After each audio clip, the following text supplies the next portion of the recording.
Amen. Je voudrais aller avec vous, si vous voulez bien, dans le livre de l'Exode. Et nous allons aller au chapitre 15 et au verset 22 du livre de l'Exode. Et nous ferons également une autre lecture qui se trouve dans l'Évangile selon Matthieu, une lecture plus connue cette fois-ci, au verset 28. Mais nous commençons par le livre de l'Exode, Exode chapitre 15 et le verset 22. Il nous est dit ceci: Moïse fit partir Israël de la mer Rouge. Dans le contexte, ils viennent de passer la mer Rouge, miracle extraordinaire, la mer Rouge s'est ouverte, ils sont passés, l'armée des Égyptiens a été engloutie, Israël est libre. Ils prirent la direction du désert de Shur, et après 3 journées de marche dans le désert, ils ne trouvèrent point d'eau. Ils arrivèrent à Mara, mais ils ne purent pas boire l'eau de Mara parce qu'elle était amère. C'est pourquoi ce lieu fut appelé Mara. Le peuple murmura contre Moïse en disant: que boirons-nous? Moïse cria à l'Éternel, et l'Éternel lui indiqua un bois qu'il jeta dans l'eau, et l'eau devint douce. Ce fut là que l'Éternel donna au peuple des lois et des ordonnances, et ce fut là qu'il le mit à l'épreuve. Il dit: si tu écoutes attentivement la voix de l'Éternel ton Dieu, si tu fais ce qui est droit à ses yeux, et si tu prêtes l'oreille à ses commandements, et si tu observes toutes ces lois, je ne te frapperai d'aucune des maladies dont j'ai frappé les Égyptiens, car je suis l'Éternel qui te guérit. Ils arrivèrent à Élim, où il y avait 12 sources d'eau et 70 palmiers. Ils campèrent là, près de l'eau. Amen. L'autre texte que je voudrais lire, que vous connaissez déjà fort bien, se trouve dans l'Évangile selon Matthieu, chapitre 11 et au verset 28, Matthieu 11, 28. Venez à moi, vous tous qui êtes fatigués et chargés, et je vous donnerai du repos. Prenez mon joug sur vous et recevez mes instructions, car je suis doux et humble de cœur, et vous trouverez du repos pour vos âmes, car mon joug est doux et mon fardeau léger. Amen. Gloire à Dieu. Je voudrais juste remettre ce texte d'Exode 15 avec ces eaux de Mara qui sont transformées en eau douce, alors que Moïse a jeté un bois dans cette eau, un bois que lui avait indiqué le Seigneur. Eh bien, dire que l'histoire d'Israël nous est donnée pour notre instruction. En réalité, si toutes ces choses sont arrivées, c'est aussi pour nous-mêmes, pour que nous puissions comprendre, eh bien, maintenant, comment marcher, eh bien, avec le Seigneur. Dans le contexte, donc, le peuple d'Israël vient d'être sauvé par Dieu, eh bien, de l'Égypte, de la dureté de Pharaon. Ils étaient esclaves et Dieu les a libérés. Alléluia. Et maintenant, ils sont en route vers le pays promis. Ils doivent, avant cela, traverser un désert dans lequel, eh bien, ils vont recevoir la loi de l'Éternel, les fameux 10 commandements, et puis toutes les ordonnances concernant le tabernacle et son édification, etc.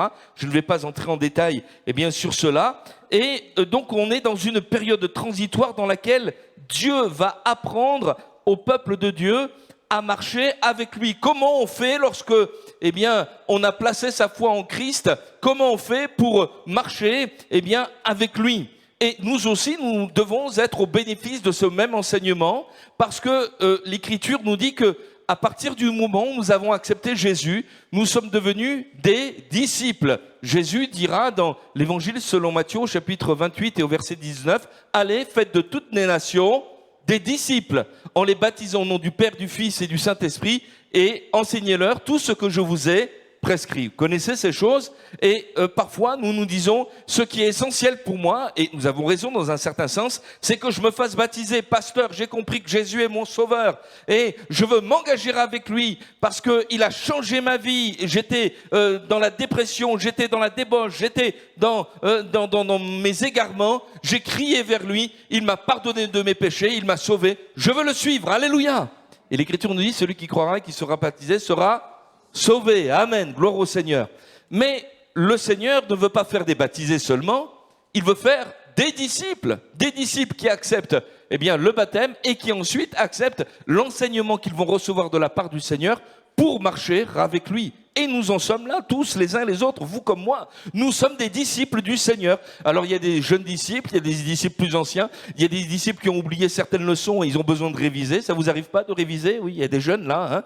Voilà, on révise. Parfois on a des tests, on a des examens. Là, tiens, il y a une épreuve et on a besoin de la réussir pour, aller plus loin. Bref, nous sommes des disciples. Et Dieu va intervenir au milieu de ce peuple et va lui donner des leçons qui vont être profitables. J'ai intitulé je sais pas si, voilà, merci. Le titre de cette réflexion, c'est Dieu dans mon désert. C'est la première partie.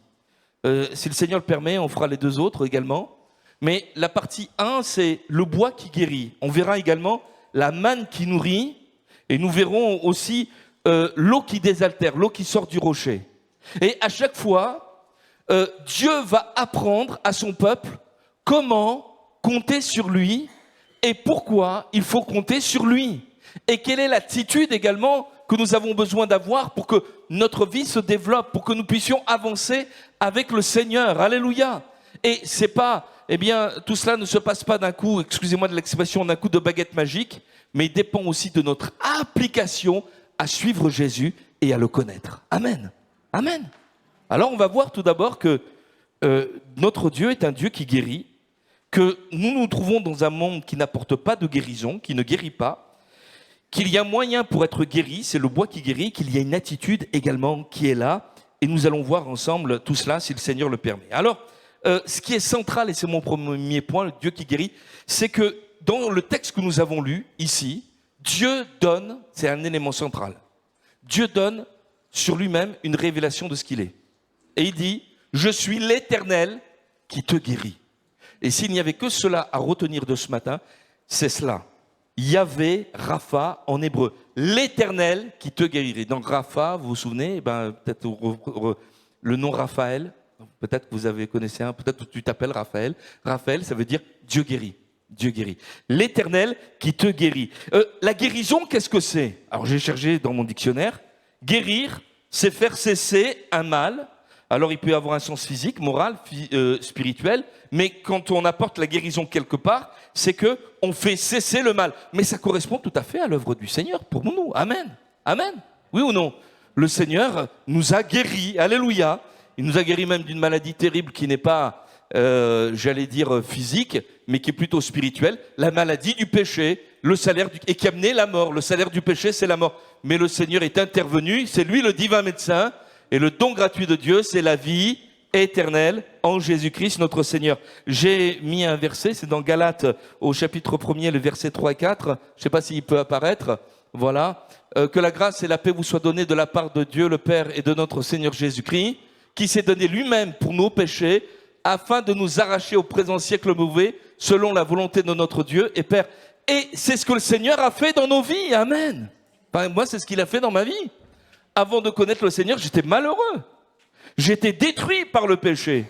Et non seulement j'étais détruit, mais j'allais encore davantage me détruire parce que une puissance à l'intérieur de moi me poussait au suicide et me conduisait directement en enfer. Mais heureusement, Jésus est intervenu. Alléluia. Et ma vie qui était amère, qui était dure, qui était compliquée, qui était faite de déception et d'humiliation, est devenue une vie dans laquelle j'ai trouvé que Dieu m'aimait. Alléluia. L'amour du Seigneur. J'ai découvert comment, on l'a chanté, on l'a lu tout à l'heure dans Exode 32. Mes péchés, mes transgressions sont effacés. Alléluia. Une vie nouvelle peut commencer. Alléluia. Amen. Et lorsque je lis, l'histoire du peuple d'Israël, je m'y retrouve. Mais toi aussi, tu peux t'y retrouver. Nous étions esclaves alors de la peur, du péché, du prince de ce monde. Nous étions esclaves de toutes sortes de passions, d'addictions qui nous tenaient liés. Mais Jésus nous a libérés. Alléluia. Il a payé notre dette. À la croix, Jésus a vaincu l'acte qui nous condamnait. Et il a dépouillé Satan de son autorité. Amen. Nous avons été affranchis. Gloire soit rendue au Seigneur. Et vous avez remarqué que dans ce texte que nous avons lu, il y a un miracle qui va être fait, mais qui correspond à toute l'œuvre du Seigneur, mais même avant qu'il le fasse. Dans Exode 1, au verset 14, la Bible nous dit que tandis qu'ils étaient esclaves en Égypte, les Égyptiens procuraient aux Hébreux une vie amère. On va voir ce que c'est l'amertume tout à l'heure. Une vie amère. Et c'était quelque chose qui pesait sur leur vie. Mais Jésus, dans notre vie, a changé ce qui était amer. Il a enlevé l'amertume et il a mis de la douceur. Et je voudrais vous dire ceci, c'est que cette douceur, cette action c'est cette douceur qui correspond à l'action miraculeuse de Dieu, notre salut, notre guérison, qui est le résultat du miracle, correspond aussi au caractère de Dieu. Il y a quelque chose alors on a chanté et on a raison de le faire. Mon Dieu est fort et puissant, mais qui nous parle de la douceur de Dieu? D'ailleurs, tout à l'heure, c'est intentionnellement, bien sûr, que Matthieu 11, 29. Je suis doux et humble de cœur. Dans le fruit de l'esprit, Galates 5, 19, la douceur fait partie de ce fruit de l'esprit. Et en même temps, c'est un trait de caractère, ça fait partie de la nature de Dieu, mais ça correspond aussi à l'accomplissement de la guérison. C'est-à-dire que ça ne m'irrite plus, ça ne me fait plus mal. Ma vie a été apaisée. Je vis dans une douceur. Je n'ai plus rien à redouter. Mon Dieu est pour moi. Alléluia. Et nous découvrons donc que notre Seigneur, qui est doux et humble de cœur, et qui enlève l'amertume pour mettre la douceur d'une vie qui est protégée, d'une vie qui est choyée, d'une vie qui est entourée, le Seigneur correspond lui-même aux médicaments et aux médecins. Il est le médecin, mais il est lui-même le médicament. Je voudrais vous dire ceci, je fais une petite parenthèse. Peut-être certains parmi vous cherchez une délivrance. Quelque chose, souvent on vient me voir, souvent, de temps en temps. Est-ce que vous pratiquez, les gens ont un peu peur, un exorciste? Je sais pas, ils ont vu des films peut-être, je sais pas. Voilà, ils ont entendu. Nous, on n'emploie pas ce genre de... Mais on sait que Jésus libère les gens qui sont possédés. Amen. Amen. Voilà, ça dure pas longtemps, parce que la lumière chasse les ténèbres. Amen. Gloire au Seigneur. Amen. Gloire à Dieu. Donc, alors on me dit, mais je cherche une délivrance. Ou alors une délivrance dans tel domaine, dans tel domaine, dans tel domaine. Ceci, cela. Je voudrais ceci, cela. Mais je veux dire, mais avant de rechercher ceci, cela, mais vous n'êtes pas dans une quincaillerie ou au supermarché. Voilà, j'ai besoin de ça. Je viens avec ma liste de courses. Je prends ci, je prends ça. Non, t'as pas besoin de ça. T'as besoin de chercher Jésus.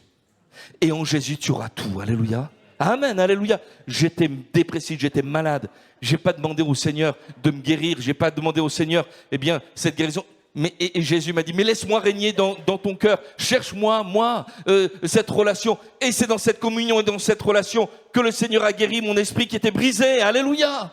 Amen. À lui soit la gloire. Et tu t'aperçois que, comme l'Écriture te le dit, cherche premièrement le royaume et la justice de Dieu. Et il te donnera toutes ces choses par-dessus. Amen. Et tu ne te rendras même pas compte que le Seigneur est en train de faire de toi une œuvre de guérison en toi, alors que tu es en train de le chercher lui. Alléluia. Et je voudrais vous dire ceci, ce matin, mais approche-toi de celui qui est doux et humble de cœur, qui veut agir dans ta vie, amen, qu'il veut enlever l'amertume de ton âme, qu'il veut enlever l'amertume de ton cœur. Vous savez, dans ce texte, l'Écriture nous dit, c'est une mise à l'épreuve et Dieu est en train de dire à son peuple, on va y venir dans un instant, le monde dans lequel tu te trouves, même si tu as été sauvé, même si tu as été pardonné, même si tu as été libéré, le monde dans lequel tu te trouves, et nous le savons tous, c'est un monde qui ne fait aucun cadeau. Et il n'y a aucun intérêt pour toi de mettre quelque espérance dans ce que le monde te promet. Ça n'arrivera jamais. Et pour que tu sois guéri, pour que tu sois protégé, il faut que tu restes, j'emploie ce mot-là, scotché à moi. Scotché à moi. Il faut que je règne dans ta vie. Vous savez, on a beau avoir fait des expériences avec le Seigneur, et peut-être nous, particulièrement les Français, on a toujours un problème avec l'autorité. Fais ce que je te dis. Toi, tu me dis ça, mais moi, je pense que j'ai une autre solution. Avec Guillaume, on est comme ça en voiture. On a le GPS, c'est pas vrai?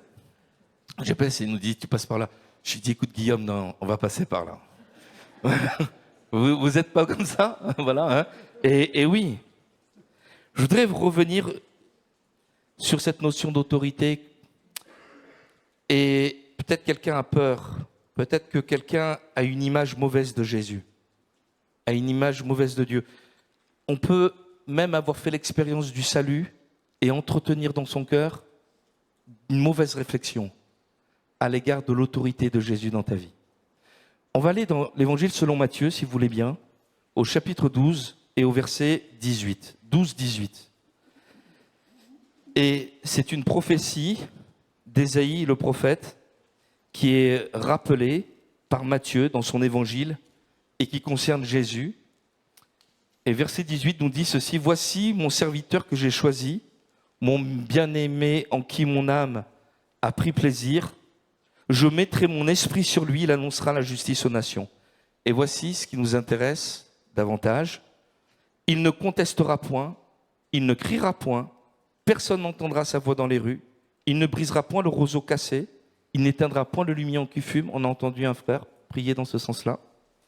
Jusqu'à ce qu'il ait fait triompher la justice et les nations espéreront en son nom. C'est-à-dire que il ne conteste pas. Si tu viens avec ton problème, il ne va pas dire « Oh, c'est pas grave, tu sais pas faire, etc. » Non, il ne conteste pas avec toi.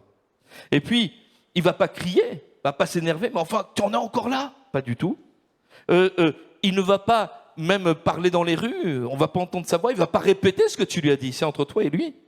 Et il nous a dit, mais il ne va pas briser le roseau cassé, il n'éteindra pas. Et vous avez remarqué qu'à chaque fois, c'est négatif. Il ne fait pas, il ne fait. Nous, on est parfois intéressés par rapport à ce que le Seigneur fait. Qu'est-ce que tu es capable de faire, Seigneur, pour moi? Jésus est tout puissant, alléluia. Il guérit, il pardonne, mais il y a des choses qu'il ne fait pas. Et c'est intéressant aussi de l'entendre, ça. Seigneur, alors je peux me livrer à toi comme je ne me suis jamais livré à personne. Seigneur, un cœur à cœur, afin que tu changes mon état d'esprit. Tout à l'heure, nous avons entendu un don spirituel concernant un frère ou une sœur qui ne sait pas dire « je t'aime ». Tu pourrais très bien t'endurcir. Le don spirituel correspond à ce que j'ai écrit, j'ai qu'à me relire. Vous voyez ? Et Dieu ne veut pas que nous nous endurcissions. Certains, pour ne pas éprouver de souffrance par rapport à l'amertume, dans le monde dans lequel nous sommes et qui ne guérit pas, s'endurcissent. Je voudrais te dire ceci, le Seigneur ne te le permet pas. Le Seigneur ne te le permet pas. Il veut te rappeler ses promesses. Matthieu 5,5. Heureux ceux qui sont doux, car ils hériteront la terre. Est-ce que tu peux me mettre, Stéphane, Hébreux 12,15 également. Hébreux 12,15, ça fait partie des références. Veillez à ce que nul ne se prive de la grâce de Dieu, à ce qu'aucune racine d'amertume poussant des rejetons ne produise du trouble et que plusieurs n'en soient infectés. Il y a des états de cœur que Dieu ne veut pas que tu aies. Et pourtant, nous voyons que Dieu va volontairement mettre son peuple dans une situation où il va connaître l'amertume au travers de ces eaux de Mara. Et comme je vous l'ai dit, c'est une expérience, c'est intentionnellement que Dieu va les mener dans ce désert et va les faire passer 3 jours sans manger ni boire. On est dans un désert et ils n'étaient pas habitués à ce traitement, ils étaient en Égypte. Et puis, il y a de l'eau qui est là, alors tout le monde se précipite vers cette eau, mais ils ne peuvent pas en boire car elle est amère. L'amertume, c'est un sentiment durable de tristesse, mêlé de rancœur, lié à une humiliation, à une déception, à une injustice. Et elle a pour conséquence le découragement, le dégoût, le ressentiment, voire même l'abandon du Seigneur. Et le Seigneur ne veut pas que tu vives dans l'amertume. Mais il te dit, mais la cause de l'amertume, c'est que tu ne comptes plus sur moi. C'est que tu mets ton espérance dans ce monde. Mais ce monde ne t'apportera qu'amertume. Tu ne trouveras pas de paix, de bonheur, de contentement. Il n'y en a pas. Mais ce que tu recherches est auprès de ton Seigneur. Les exemples sont innombrables dans les Écritures où nous voyons des hommes et des femmes qui ont préféré rejeter le secours du Seigneur et chercher en eux-mêmes les solutions à leurs soucis et qui n'ont découvert que de l'amertume en finalité. Vous connaissez tous certainement l'histoire de Naomi dans le livre de Ruth. Naomi, dont le nom signifie douceur. Il traverse dans le pays de Bethléem une famine, il n'y a plus de pain. C'est pourtant Bethléem, c'est le pays de Dieu. Eh ben, dans le pays du Seigneur, on peut parfois avoir des moments de désert, de famine. Et elle dit, mais avec son mari, eh bien, on va aller au pays de Moab. C'est un pays étranger, c'est un pays où on adore des idoles. C'est pas le pays, c'est pas le pays promis du tout. C'est pas là où ils devaient rester. Et ils vont passer le Jourdain. Elle, son mari, ses 2 fils. Et au bout de quelque temps, les fils se marient avec 2 filles du pays. C'est pas des Israélites. Et puis au bout d'un moment, c'est le mari qui meurt. C'est 2 fils qui meurent. Elle se retrouve toute seule, que les yeux pour pleurer. Et elle rentre à Bethléem. Et quand elle rentre à Bethléem, il y a encore quelque chose qui la chagrine. C'est que quand elle est partie, c'était la famine. Elle revient, c'est la moisson. Tout le monde chante, est heureux. Dieu visite son peuple. Comprenez que même s'il peut y avoir des temps difficiles, l'Écriture nous dit que c'est par la foi et la persévérance qu'on hérite des promesses. N'abandonne pas le lieu de la grâce. N'abandonne pas le Seigneur. Elle dira ceci, ne m'appelez plus Naomi, ça signifie douceur, mais appelez-moi Mara, parce que l'Éternel m'a rendu amer. J'ai envie de lui répondre, c'est pas vrai. C'est pas Dieu qui t'a rendu amer. Tu t'es rendu la vie amère toute seule, Mara. Si vous lisez le livre de Ruth, je vous l'invite à le lire même aujourd'hui, 4 chapitres, c'est très simple. Une histoire d'amour merveilleux avec Ruth, la petite belle-fille de Naomi qui va la suivre. Comment Dieu va changer le mal en bien. Mais nous voyons que quand on rejette l'action du Saint-Esprit dans nos vies, combien la vie devient amère. Alors, ça mériterait d'être confirmé, mais vous vous souvenez que quand Judas va trahir le Seigneur, le livrer, donc il rejette Jésus, lors du repas, c'est le repas de la Pâque, il lui donne un morceau trempé. Vous vous souvenez? C'est dans Jean 13 au verset 27. Certains se sont posé la question, il y a quelques années d'ici, on avait reçu, je ne sais pas si vous vous en souvenez, nos amis de Juifs pour Jésus. C'est une association de Juifs messianiques, c'est-à-dire de Juifs qui ont rencontré le Seigneur, Jésus et le Christ, ils sont comme nous, voilà, des chrétiens, mais ils ont à cœur de toucher leurs compatriotes, juifs, de leur faire connaître le Seigneur Jésus. Et l'un d'entre eux me disait, mais je pense que le morceau qui était trempé, c'était les herbes amères, parce qu'à un moment, pendant ce repas, on doit tremper des herbes amères dans de l'eau salée et on doit les manger. Et il dit, mais qu'est-ce que ça représente? Eh bien, l'eau salée, ça représente les larmes. Et les herbes amères, c'est la vie amère qu'il y avait en Égypte. Et ça parle d'une vie amère où il y a des larmes parce qu'il n'y a pas de rédemption. Il n'y a pas le secours de Dieu. Voilà ce qu'on est quand on n'a pas le secours de Dieu. La vie est amère. Et c'est ce que Jésus donnera à Judas. Voilà le choix où il te mène. Seigneur, on ne veut pas ressembler à Naomi. Amen. Amen. Vous savez, dans le livre de l'Apocalypse, est-ce qu'on peut le lire ça? Vous êtes toujours avec moi, Chapitre 8 et le verset 10. Ce livre nous parle de beaucoup de choses, mais nous parle de l'influence de Satan dans le monde. Et il nous est dit, le 13e ange sonna de la trompette, et il tomba du ciel une grande étoile ardente comme un flambeau. Souvenez de Jésus qui dira, je voyais Satan tomber, du ciel, elle est là. Il tomba du ciel, et astre brillant, Lucifer, c'est le diable. Il tomba du ciel une grande étoile ardente comme un flambeau, et elle tomba sur le tiers des fleuves et sur les sources d'eau, et le nom de cette étoile est Absinthe. Et le tiers des eaux fut changé en absinthe, et beaucoup d'hommes moururent par les eaux parce qu'elles étaient amères. Comme si cette étoile qui était absinthe, qui est un poison, pollue tout.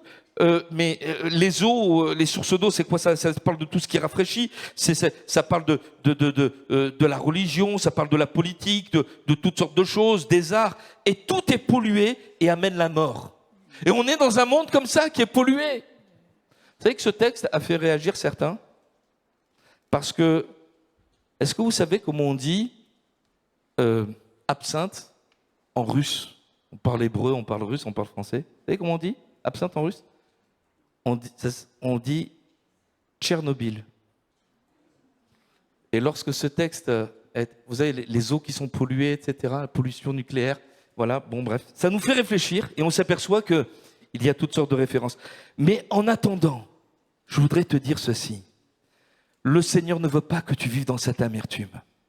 Il voudrait que ton cœur soit transformé. On va voir tout à l'heure, dans un instant, il y a un bois qui guérit le cœur, mais il voudrait que ton cœur soit rempli de cette douceur, que tu cesses d'être quelqu'un d'irrité, d'irritable, quelqu'un d'insatisfait, quelqu'un qui est toujours comme derrière un blindage, derrière une armure, derrière une dureté. Tu t'enveloppes, tu as peut-être été contraint à agir comme ça parce qu'une enfance difficile, parce que toutes sortes de choses. Mais je voudrais te dire ceci, le Seigneur veut que tu changes. Il veut changer ton cœur. Il veut qu'il y ait dans ton cœur cette douceur. Alors qu'est-ce que c'est la douceur? C'est une disposition d'esprit par laquelle nous acceptons tout ce que Dieu nous donne comme un bienfait. Et ceci sans discussion ni résistance. C'est pour ça qu'il y a besoin d'avoir un changement de mentalité. Mais moi, j'ai fait confiance à un tel, et au lieu d'avoir des bienfaits, j'ai eu du malheur. On m'a fait du mal. Mais je voudrais te dire, ton Dieu est l'Éternel qui te guérit. Alléluia. Il ne te veut que du bien.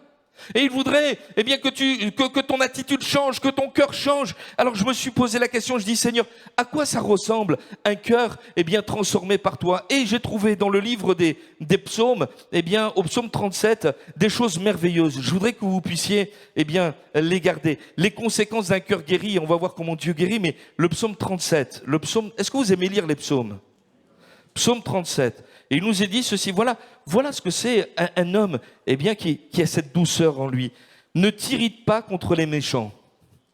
N'envie pas ceux qui font le mal. Verset 3. Je vous invite vraiment à le lire en entier, le psaume 37. Confie-toi en l'Éternel et pratique le bien, et le pays pour demeure, la fidélité pour pâture. Fais de l'Éternel tes délices. Ce qui est délicieux, la douceur. Je vais vous faire une confession, je suis un peu gourmand. Oui ou non? Oui, vous allez dire oui. Pourquoi je vous dis oui ou non? C'est vrai. Voilà. Je dois faire gaffe. Et cette semaine, mon épouse Anne, elle me connaît. Elle est venue avec un petit papier là, paquet de comment ça s'appelle? De pâtisserie arabe. Tu connais les cornes de gazelle, Nathalie?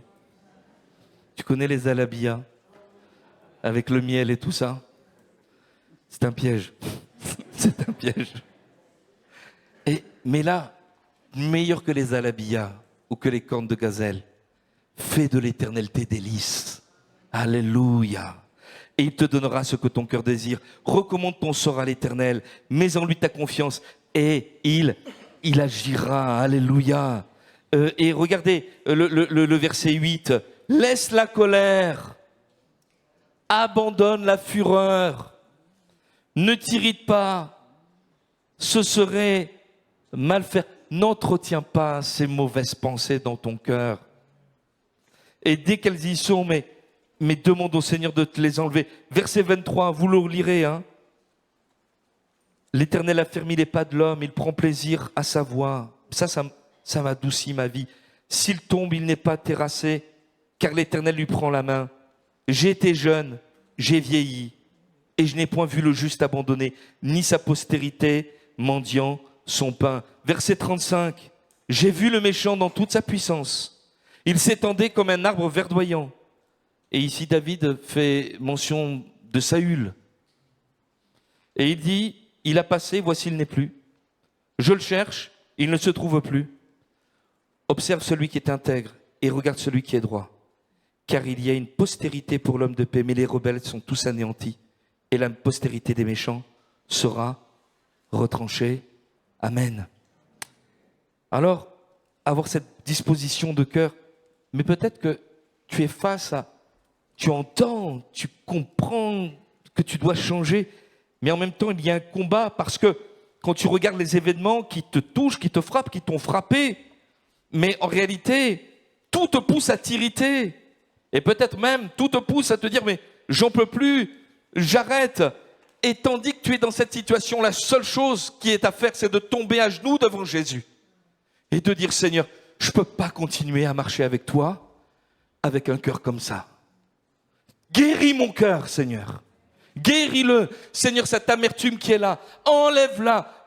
Donne-moi un cœur un cœur avec une douceur, avec de bonnes intentions, que je puisse vraiment me remettre entre tes mains, eh bien, et ne plus jamais douter de toi, et que même toutes sortes d'événements, tu les gères pour mon bien. Toutes choses concourent au bien de ceux qui aiment Dieu. Alléluia. Et Moïse va crier au Seigneur. Et quand on est envahi par un sentiment de révolte, de tristesse, d'amertume, d'humiliation, eh bien, comme je vous l'ai dit, eh bien, il faut se tenir devant le Seigneur. Et Dieu donne une solution. Il va dire, mais regarde, là, je t'indique, il y a un bois. Peut-être que tu as entendu la solution de l'homme. Tu as besoin d'une thérapie. Peut-être que des amis t'ont dit, viens, on va faire une sortie entre amis.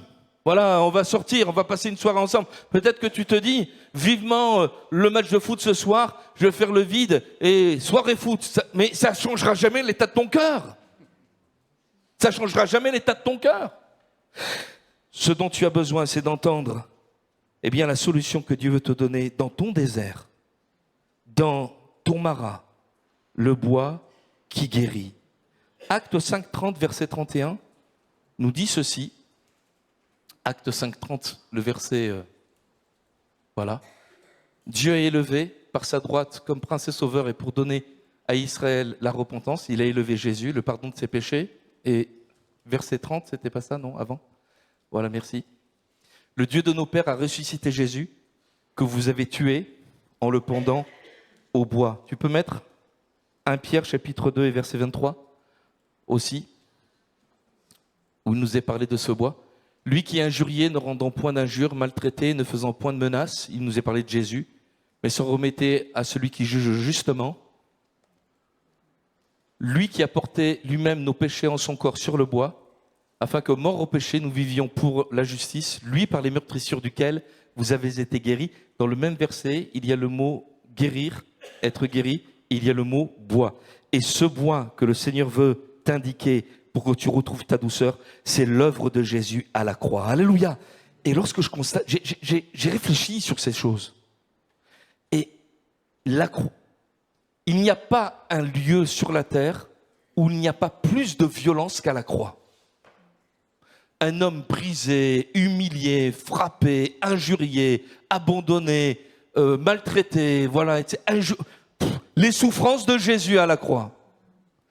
Mais il n'y a pas un lieu où il n'y a pas une plus grande manifestation de l'amour et de la douceur de Christ. On a l'habitude de parler de l'amour. Dieu est amour, il veut le meilleur. Mais la douceur de Jésus, vous avez remarqué comment Jésus parle tandis qu'il est crucifié à la croix? Vous vous souvenez de ça? Père, pardonne-leur car ils ne savent pas ce qu'ils font. Aujourd'hui, je te le dis, tu seras avec moi dans le paradis. J'ai noté les choses. Il prend soin de sa maman. Femme, voici ton fils, il l'a confié à l'apôtre Jean. Et voici ta mère. Voilà. Et même lorsque, dépassé par la souffrance, il dit, mais Père, pourquoi m'as-tu abandonné? Mais on ne sent pas une rébellion. Il y a une douceur, il y a un pardon, il y a une manifestation d'amour qui va jusqu'à dire, mais Père, je remets mon esprit entre tes mains. Et à la croix, il y a tout cet amour qui a été manifesté pour toi. Et le Seigneur voudrait que, eh bien, tu puisses, comme tout à nouveau, le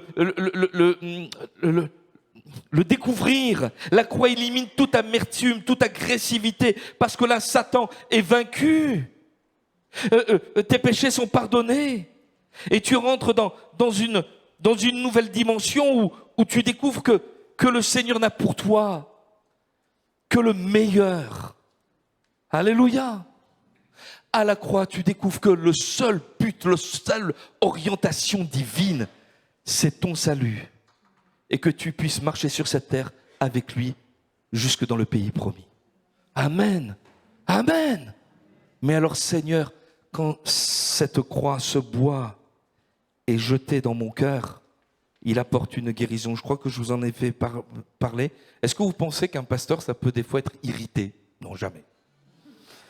Pasteur, c'est jamais irrité, jamais irritable. Ouais. Mais ça m'est arrivé d'être irrité. Et j'étais irrité par un bien-aimé. Enfin, c'était pas au début trop un bien-aimé. Il est devenu un bien-aimé. À un moment, je l'aimais pas trop. Hein. Mais bon, voilà. Et il y a une sœur qui a vu ça et qui m'a invité à avoir une rencontre, voilà, avec certaines personnes, etc. Et moi, j'étais irrité. Je vous le crois, je vous l'ai dit, je suis irrité, mais c'est pas bien pour un pasteur. Mais pour un enfant de Dieu, c'est pas bien d'être irrité non plus. Hein. Vous rigolez, mais c'est pas bien non plus. Hein. Et je devais répondre à une invitation. Et je dis non, mais je vais prier. Je me suis tenu devant le Seigneur avec toute mon irritation, mon amertume. Et il s'est passé quelque chose dans la présence du Seigneur. Le Seigneur, il m'a désamorcé. Je suis devenu... Je disais, mais elle réagit.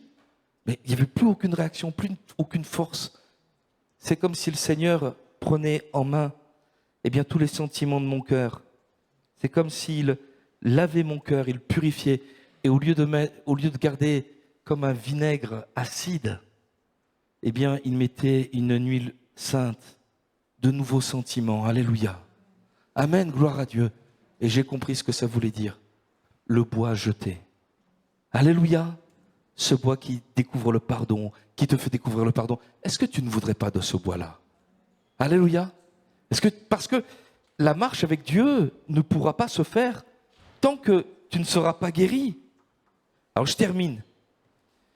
Il doit y avoir dans notre cœur une attitude qui nous permet de guérir. Dans tout ce que Dieu fait, il y a sa part à lui, mais il y a également notre part à nous. Dans Matthieu 11, 28, tu peux le reprendre, et je voudrais que vous le gardiez, ça également. Matthieu 11, 28, il nous est dit ceci, « Venez à moi, vous tous qui êtes fatigués et chargés. » Est-ce que tu peux le mettre? Merci. « Venez à moi, vous tous qui êtes fatigués et chargés, et je vous donnerai du repos. » 29. « Prenez mon joug sur vous et recevez mes instructions, car je suis doux et humble de cœur, et vous trouverez du repos pour vos âmes. Et car mon joug est doux et mon fardeau léger. » Reviens sur le 29 et laisse-le. Merci. Je suis doux et humble de cœur, mais prenez mon joug sur vous. Et il y a une attitude. Il y a une attitude qui nous permet la guérison. Dans Exode 15, 26, il était dit, écoute attentivement la voix de l'Éternel. C'est-à-dire, entretiens véritablement une relation avec lui. Et Jésus est en train de dire, mais venez à moi et prends sur lui, prends sur toi son joug, reçois ses instructions. C'est-à-dire que si tu veux vivre dans cette douceur, mais il faut que Jésus règne dans ta vie. Il faut que ce soit celui qui s'occupe des affaires de ta vie. Et il t'a donné une voie à suivre, c'est de lui être obéissant, c'est d'être un disciple de Jésus-Christ. Et je voudrais te dire ceci, tu peux ressortir de ce lieu en disant, je sais, j'ai bien entendu, et tu peux continuer à nouveau à bâtir ta maison sur le sable. Et je voudrais te dire, si tu entends, c'est bien, mais si tu ne mets pas en pratique, ça ne sert à rien du tout. Tu construis ta maison sur le sable, tout va s'écrouler et tu pleureras avec le cœur amer, comme Mara, comme Naomi. Mais ne dis pas, c'est l'Éternel qui m'a rendu amer. C'est pas la vérité. Ou alors tu peux changer d'attitude en disant, Seigneur, j'ai entendu et je mets en pratique. Je mets en pratique pour ma vie sentimentale. Je mets en pratique pour ma vie professionnelle. Je mets en pratique, pour ma vie d'église. Je mets en pratique pour ma vie sentimentale. Je ne vais pas chercher quelqu'un qui ne marche pas avec toi. Je veux vraiment patienter, attendre le bon moment. Alléluia. Et je ne veux pas me précipiter. On a entendu un don spirituel qui nous disait, ne te précipite pas. Je veux te parler. C'est ça. Ne te précipite pas. Attends que le Seigneur te parle. Va dans les voies de Dieu. Professionnellement, la fin ne justifie jamais les moyens. Un chrétien, c'est quelqu'un d'honnête. C'est quelqu'un qui ne ment pas, qui ne trompe pas dans le travail. Oui ou non? Parfois, ça nous amène à un plancher. On n'arrive pas à voir. Ben oui, mais je préfère servir le Seigneur plutôt que servir le prince de ce monde, qui est le père du mensonge. Amen. Alléluia. Et vous savez, on récolte toujours ce qu'on sème. Et puis dans l'église, Seigneur, sers-toi de moi. Mais Seigneur, s'il y a dans mon cœur une pensée d'aspirer à un service pour que ma chair soit élevée. Mais alors non, Seigneur, non pas ma volonté, mais ta volonté. Seigneur, ce que je veux faire, c'est pas pour qu'on me voie, mais c'est pour que toi tu sois glorifié. Non pas à nous, mais à toi seul, Dieu donne la gloire. Alléluia. Amen. Et on s'aperçoit que c'est une attitude qui nous prévient. Alors, j'ai entendu une chose, je ne suis pas chinois, mais chez moi à la maison, j'ai quelqu'un qui me parle beaucoup des Chinois. Et vous savez, le médecin chinois, ce qu'il fait, lui? Alors, je sais qu'il y en a qui se préparent pour médecine, là, tout ça, là. Enfin, ils sont en plein dedans. Et on va chez le médecin quand on est malade. C'est pas vrai, Inès? Quand on a un problème, on va et le médecin doit te guérir. Il semblerait qu'en Chine, ce soit différent. En fait, le médecin te prévient de toute maladie. Il te donne... Et en fait, quand tu es malade, c'est sa faute à lui. C'est-à-dire que il t'a pas prescrit et tu le payes pas quand tu es malade. Voilà. Mais parce qu'en fait, il le rémunère, alors semble-t-il, voilà, pour mener une vie équilibrée, etc. C'est un autre rapport, voyez-vous. Et mes frères et sœurs, je voudrais te dire ceci, le Seigneur est celui qui te guérit. Mais pour que tu vives cette victoire sur le mal, cette guérison, même lorsqu'on te fait mal, mais anticipe, obéis à la voix du Seigneur. Il y a pas long, je vous donne, et on va terminer, une expérience. Vous savez qu'on se doit de pardonner? Oui ou non? Vous pardonnez? Moi, j'ai jamais lu dans ma Bible, jamais j'ai lu, il faut pas que tu pardonnes. Alors, tu pardonnes à tout le monde, sauf à celui-là, jamais. Et je me suis retrouvé à plusieurs reprises dans des situations où je devais pardonner. Et en plus, quand le Seigneur, quand même, dit Seigneur, tu mets la barre haute. Jusqu'à combien de fois je pardonnerai par jour? Est-ce que je vais pardonner 7 fois par jour? Pierre, il était comme ça. 7 fois, j'ai atteint le sommet. Je te dis pas jusqu'à 7 fois, je te dis à 70 fois 7 fois. Donc 7 fois 7, 49 fois 10, 490 fois par jour. Et alors imaginez que il y a l'offense qui arrive, je me mets devant le Seigneur et Seigneur, enlève ces mauvais sentiments et Seigneur Jésus, je veux lui pardonner. Mais si ça m'arrive 490 fois, on ne vit plus, mes frères et sœurs. Mais alors, Jésus nous a donné la technique. Vous savez l'enseignement sur la prière Notre Père? Avant même que l'offense ait lieu, Notre Père, pardonne-nous nos offenses, comme nous aussi nous pardonnons à ceux qui nous ont offensés. J'ai compris que si je commençais la journée en demandant au Seigneur la force de pouvoir tout pardonner et d'avoir tout à nouveau un regard neuf sur son pardon dans ma vie, c'était beaucoup plus simple et facile pour moi de pardonner. Alléluia. Écoute la voix de Dieu, entre dans son parcours, dans ses lois spirituelles et le Seigneur te bénira. Et tu seras une source de bénédiction comme Élie. Amen. Alléluia. Vous voulez bien qu'on prie le Seigneur? Et je voudrais qu'on demande à Dieu de toucher un cœur, une vie. Je suis persuadé qu'au travers